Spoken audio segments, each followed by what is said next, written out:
The following is a Podcast One Minnesota production. Oh, yeah? Yeah.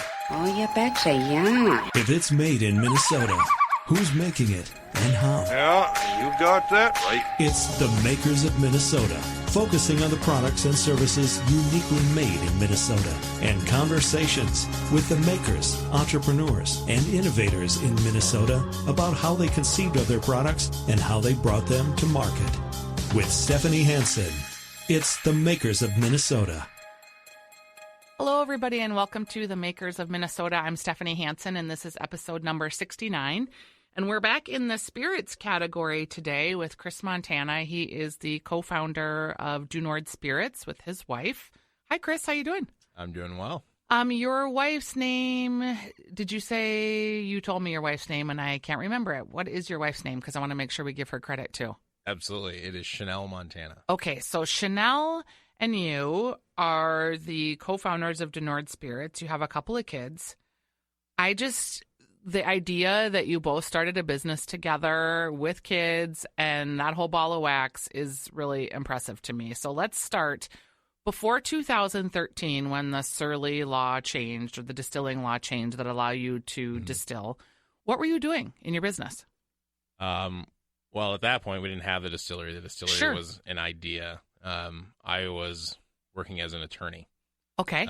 And my wife was doing then what she does now, working in renewable energy. Okay, so renewable energy, you're an attorney, and what made you decide, like, hey, let's make some gin?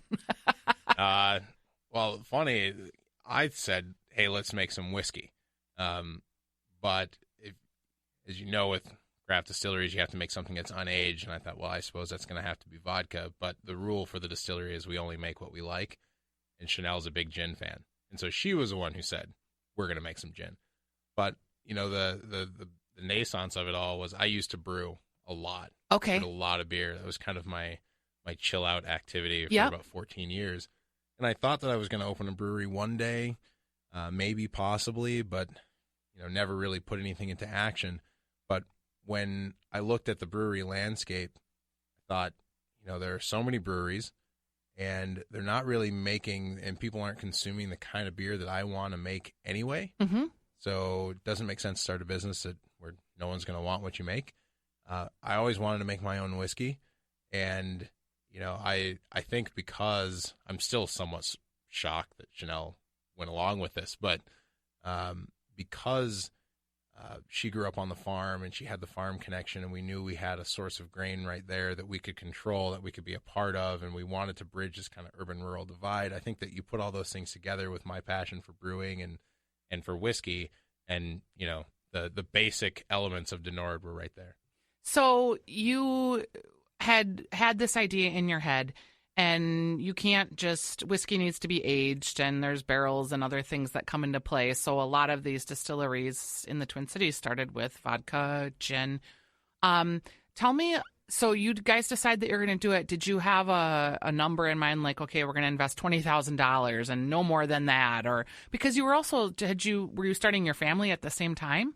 Yeah. And to all the entrepreneurs out there, I don't know if this is exactly how I would recommend doing it, because so 2013 is the beginning of Du Nord.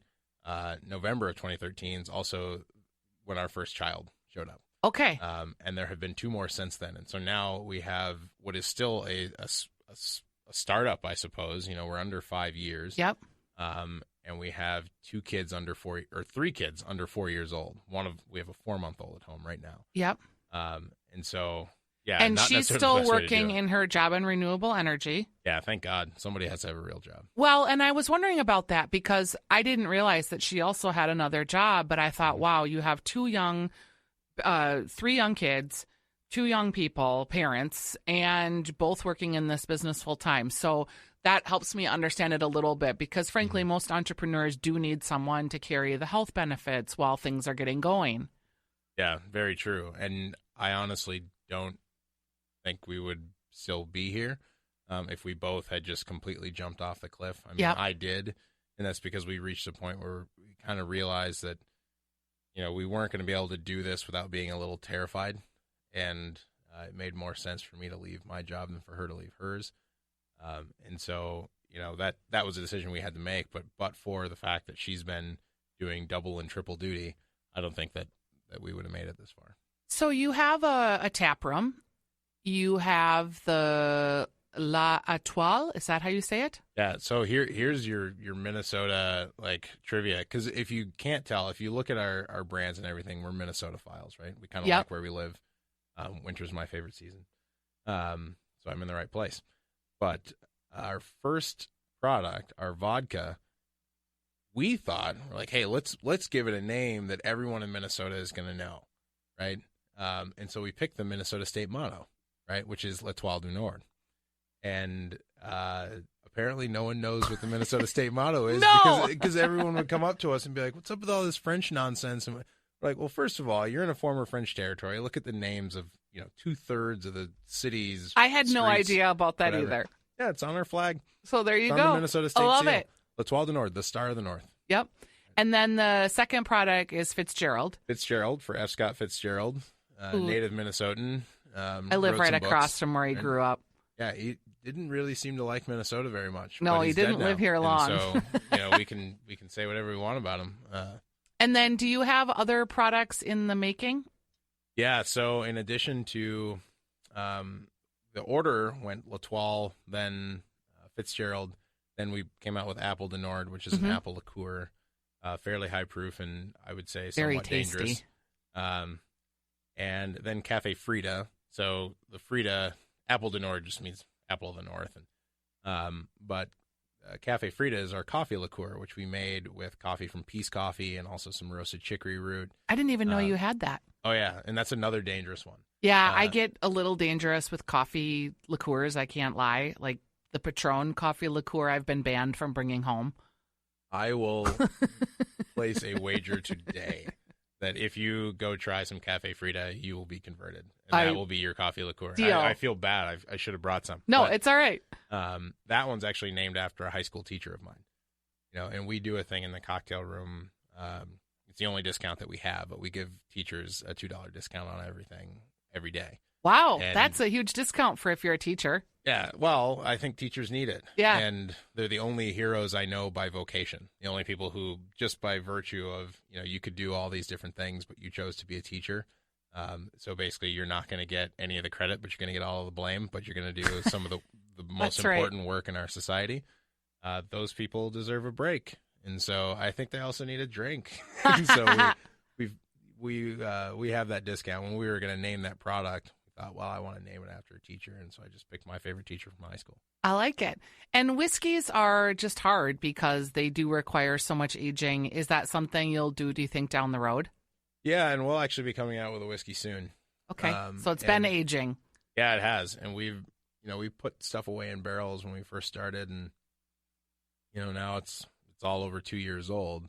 And we really wanted to be able to sit on the whiskey for a while and really let it, whiskey is not a finished product off the still. It's not like a vodka where you take it off the still, you add water and go, right? Whiskey is not about a finished product. It's about creating the pieces of a finished product and then letting the aging process take hold and turn those pieces into a better product. And if you go a little too early with it, it's pretty noticeable. And so we wanted to wait. So we did, and we finally reached a point where we said, all right, now we've got some of the whiskey that we enjoy. That you like. We want to put it out there. Who does your packaging? Because it's pretty beautiful. Well, thank you. It started, first of all, I take absolutely no credit at all. I had very little to do with it. Started with, there's a guy named Chris Frost who used to live in Minnesota. Now he's out in California. And he was working with Chanel. And Chanel, we kind of knew that we were going to be the craft beer scene, and here's where I'm going to start to get myself into trouble. But the craft beer scene wasn't always that open for women. And, for sure. And you can tell that both by who works there, who owns them, who runs them, but also who goes there. Yep. And we had it in our heads that we wanted to kind of go a different direction and speak to that population that we thought craft really hadn't been speaking to. And so we wanted something that had a little bit more of a classic feel. And I don't know that I would describe our labels as feminine. I was thinking they are a little. But we intentionally, that was our message to the designer. We said we want something that is classic with a feminine touch. Mm-hmm. And, so there are some, there's some more curved lines in there. There's, it's meant to be a classy label. So that's Chanel and that's Chris kind of putting their heads together and figuring it out. We went through a lot of different variations to land on that one. I like it. When you think about, so you have these products that are being sold in liquor stores and also you have this tap room. It's kind of like having two businesses. Absolutely. So which of the businesses makes more money? So right now the cocktail room is, that kind of leads the charge. That's what I thought. And, nationally we're starting to see more of that's becoming the norm. Really? That the cocktail rooms are supporting the brands? Yeah, in states where they are legal. Yep. And, we have, when we started, and this is kind of just a quirk of Minnesota, that trend had started before any of the micro distilleries started in Minnesota. But because when we started, a cocktail room was not yet legal, right? That was, if there's anything, if we leave any mark on craft distilling, it'll be my wife, Chanel. She was leading the charge. She was the first president of the Distillers Guild, and they were the ones that got that law changed. But you couldn't do that when we started, so the only model was a distribution model. You had to figure that if we were going to make any money at all, it was going to be selling this at about a little less than half of what people see it on the shelf for. And that is a very tough business to be in. It's not designed for small producers. It is very much designed for huge producers. So, that time period was definitely a struggle. And but for the cocktail room, Denord would have ceased to be a long time ago. Yeah, because it really kind of changed the business model in some respects. When you were out there, did you have to go and call on the Surtics of the worlds, or did you go to Johnson Brothers and try to get a distiller, or excuse me, not a distiller, a distributor? Well, this is another thing, because I probably talk to new or prospective distillers every week. It used to be that I talked to 10 a week. Because they just call you and they want to pick your brain. They stop by and yeah. they go on a tour. They've got 7 questions too many, and you're like, okay, I get it. Just be upfront. I'm fine with it. I'm all about new people getting into this. I just want them to have their eyes open. But one thing I tell them is I'm not the best guy to talk to about distribution, and one of the reasons for that is that we went from 0 to 60. I mean, I went from the idea of doing it in February of 2013 to having a lease in August, and we were buying equipment. Right. And one of the reasons why we did that is because we knew that we weren't going to have the money to compete and be able to market, so we had to get out there fast. One of the advantages of getting out there fast is that when we started, there were we were the first ones to go through the licensing process in Minneapolis. Yep. We did a lot of things first, like the cocktail room first, but getting distribution wasn't as tough because the distributors thought, hey, we want to get in on this. And because of a quirk in Minnesota law, craft distilleries can be very profitable for distributors, more so than any other alcohol. Because in Minnesota, you can't have a monopoly, right, on anything that's imported. But you can have a monopoly on something that's made here. And because there weren't all that many producers making anything here, that didn't really matter. But once the craft distillery showed up, now you've got the distributors saying, hey, we can actually turn a profit on this as opposed to selling Grey Goose or something, which we have to sell at the same price as every other distributor. Right. So that wasn't hard for us. We had a number of distributors approaching us, and, we picked the one that we felt was going to work best for us and what we wanted to do. But now I know that people who are coming into it, they're like, how do you get distribution? And I'm like, I honestly don't know. And there's how a to lot tell of saturation at the liquor store level. I mean, you walk into a Surtics and the store's only so big and there's so many SKUs, and they want to have a lot of local presence and carry as many as they can, but it's challenging. Well, at some point, how many vodkas can you have? And we're just at this tiny, tiny slice of the market. Right. Most of the vodka being sold in Minnesota, not going to come from a craft distillery, right? The overwhelming majority, like 99% of it, not going to come from a craft distillery. Right.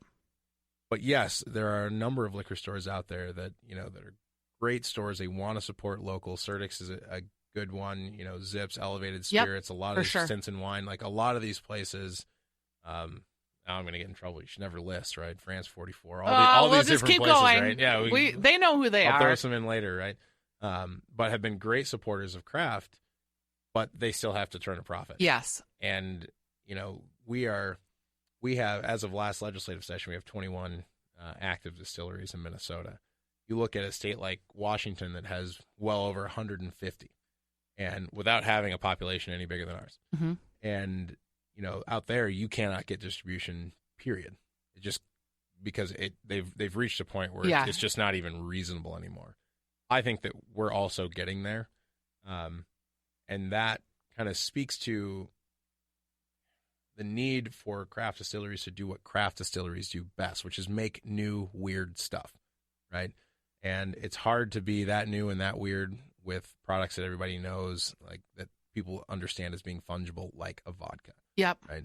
But weird whiskey, right? That's wide open. I'm still waiting for someone to start making a lot of brandy in this state. Is Jay Carver? I mean, they're doing some. Yeah, and they actually have a number of, and they've done very well. They've racked up a bunch of awards. I'm on the board of the ACSA, and so I get to go to all these the American Craft Spirits Association. Got it. And we run a competition, and so I've actually had an opportunity to taste a lot of their stuff and a lot of other folks' stuff, and between us and Tattersall and Jay Carver, we've actually made quite a dent on the national scene. Yeah, and I take a ton of pride in that. Because you've won 2 silvers, or did you won a gold and a silver? Yeah, so we've, ACSA, that's one. So we've won, 3 gold medals for our vodka, including a best in class, and we've won 2 gold medals for our gin. Everything that we sell has won a medal. But, you can't drink medals. Ultimately, it comes down to whether or not you like it. But this last year, we had the best vodka in class, and Tattersall had the best gin in the class, and I think Jay Carver won a gold in whiskey, and so there's only 5 categories, and so we won best in class for 40% of the categories in the nation, coming from a state that's only been in microdistilling for 4 years. I think that's pretty slick. It is pretty slick. You are doing something a little bit different in your craft room, in that you talk about bringing more women into the fold. You talk about bringing more minorities to the table. Mm-hmm. Tell me about why that is important to you, and is that just who you are as a human, and you just kind of decided, hey, this is important to me to bring other people along with me?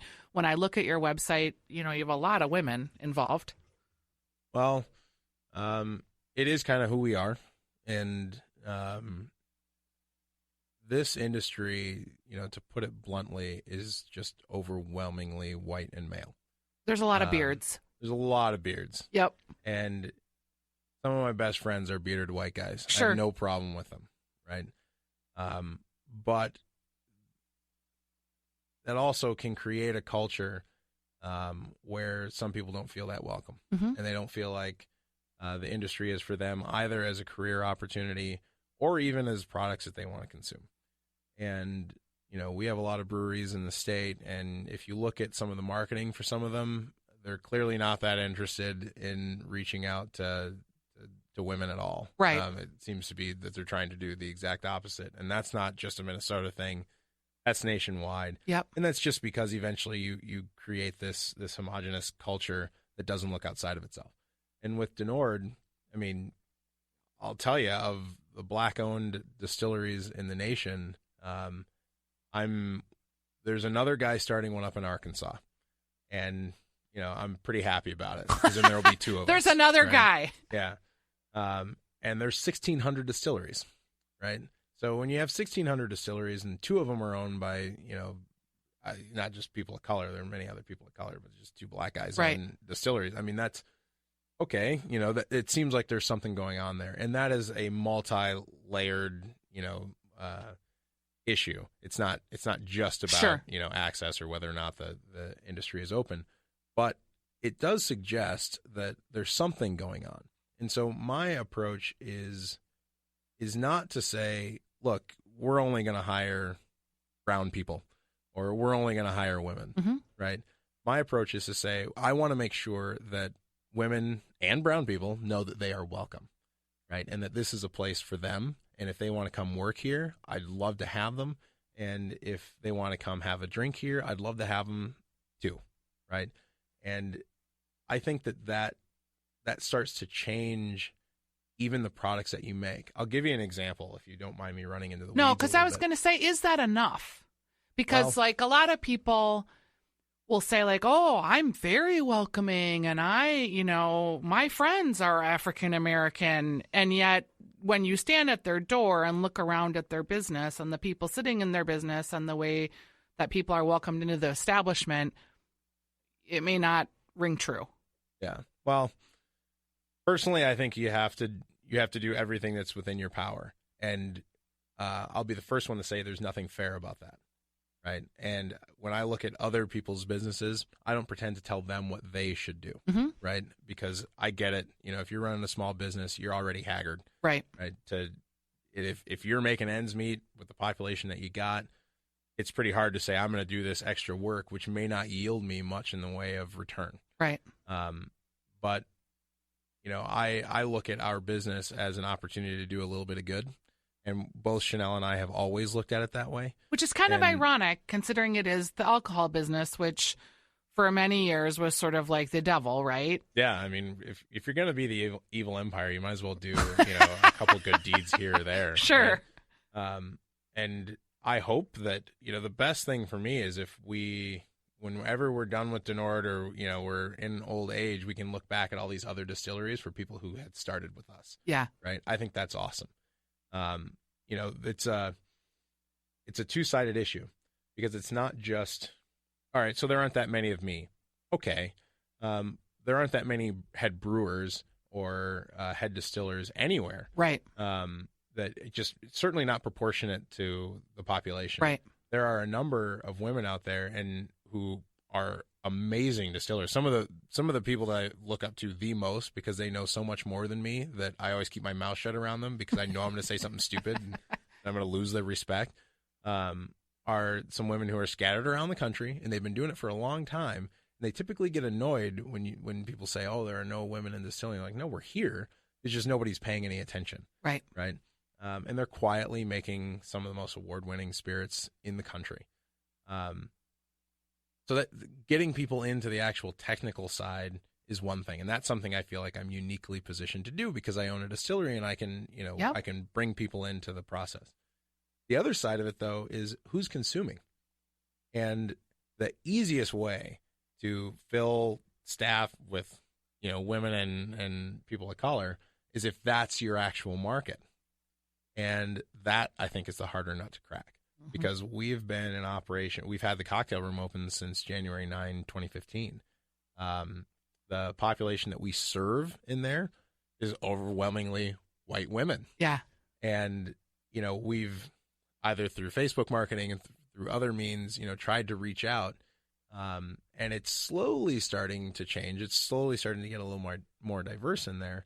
But that's who we serve. Right. Right. So How do you not only say, all right, well, this is a welcoming place for you to come and work, but how do you reach into a population that that isn't even looking at your industry and say, come in and be a customer of mine? And on such probably razor thin budgets, I mean, you're just a small business person. So you talk about marketing, you have your P1s, your P2s and your P3s, you're still a long way from getting into probably being able to market to anybody other than your core person because you just don't have the depth and the funds to do that. Yeah, and time. Yeah. It's the resource that we have the least of, and, you can't get back. And, I mean, you're kind of hitting the nail on the head, and this is the problem that if I were to go talk to any given distillery owner in the country, they'd all say, yeah, we want these folks to come into the fold, and they all want it. I mean,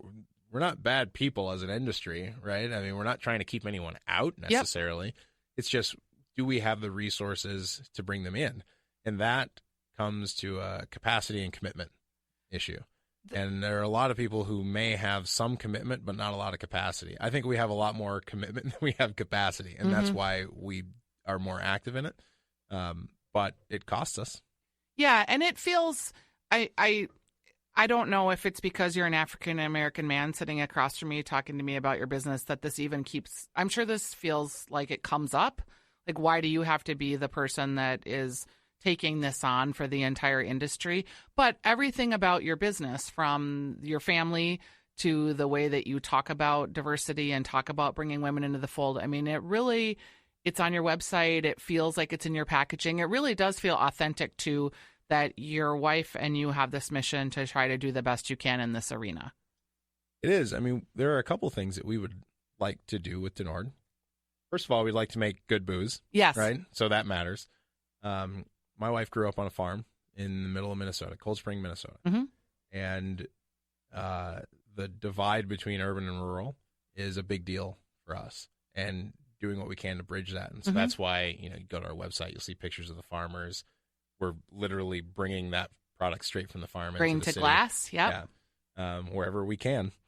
And, so that's something that we try to work on, that we try to be active on. It doesn't make our booze taste any better, right, on the shelf, right? So for people who are looking to go that extra layer, they can find that out about us.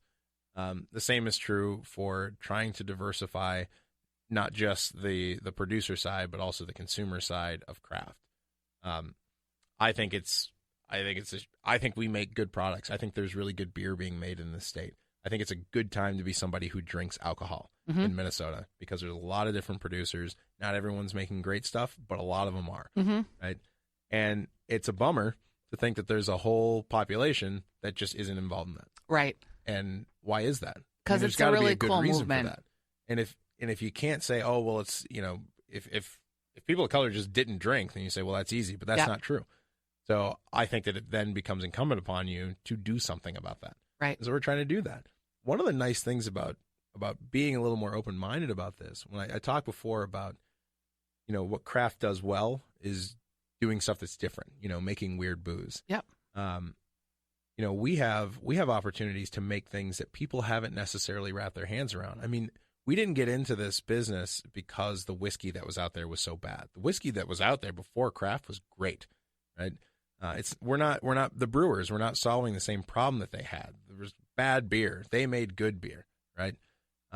There's already good spirits out there. What craft can do is make available to people some of the newer things that they haven't necessarily gotten their hands on. 11 Wells over in St. Paul makes rum agricole, right? Most people even rum drinkers will not have had agricole rum, right? It's a completely different thing. It's grassy. It's like straight cane juice. That's a different experience. It's a new thing that they can bring. We're making an Ethiopian whiskey, right, with teff flower and geisha leaves. I mean, I can guarantee you. I mean, I've talked to a lot of distillers who've been doing this for 20 years. They've never even heard of the stuff. Right. The only reason why I know that it exists is because in our effort to be a little more open, right, we went out and we brought people we looked at our community and we brought people in that represented that community. Some of those people happen to be Ethiopian, and that's how we got connected to say, hey, this product is out there. Yep. And so I had a guy bring me a bottle of this stuff that was made over a campfire by a woman in a village in Ethiopia. And I've got a bottle of it sitting in my shop, and I tasted it. I said, no one has ever had anything like this before. We have got to make this booze. That to me is, there's the kind of feel-good side of diversity, but there's the business side of it too. Sure. Which is that when you actually broaden the base of people that you're talking to and engaging with your business, you're also going to broaden your understanding of what's out there and what people want. And there's a whole population that knows this spirit, can't get it. Yeah. Unless they go to Ethiopia. And so we have an opportunity to bring something to people that's new and different, not just an Ethiopian community, because that's not the point. The point is to create something for everyone and make a new weird spirit. Can you make a recommendation? We're getting ready to wrap up here, but if someone comes and sits in your craft room, what should they order? So this is the lawyer in me. every answer starts with it depends, right? But so it depends. It depends on what you dig. I would, if you're a gin drinker, then I'd keep it pretty simple. Our gin and tonic, which is a little more fancy, we have these drunken cherries in it and things like that. But I think that's one of the most solid drinks that we have. Mm-hmm. We also make a gin old fashioned. Do you make your own tonic? We do not. And I'll tell you my hint on that is when I was going out and getting cultured on gin, right? Because the wife was the one drinking the gin, right? So I was the one who had to make it. So I bought all the gin I could find. I found that most gin and tonics I could make just taste like tonic. Yep. And so if you are going to go out and make a nice tonic, buy cheap gin, because that's what you're going to taste is a tonic. But if you're going to get a good gin, get cheap tonic, because you don't want the tonic to take over the gin. You want the gin to be leading the story. And so we use a pretty baseline tonic because we want Fitzgerald to be coming through, and it's made to be a big, bold, powerful gin, so that way it'll stand up through that. Yep.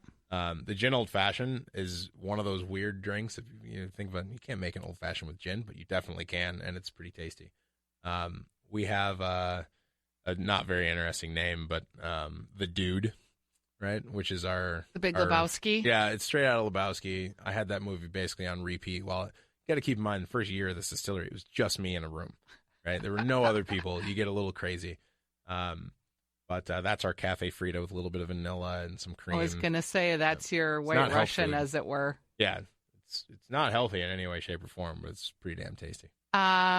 We have been talking to Chris Montana. Him and his wife are the owners of Denord Distillery and Spirits.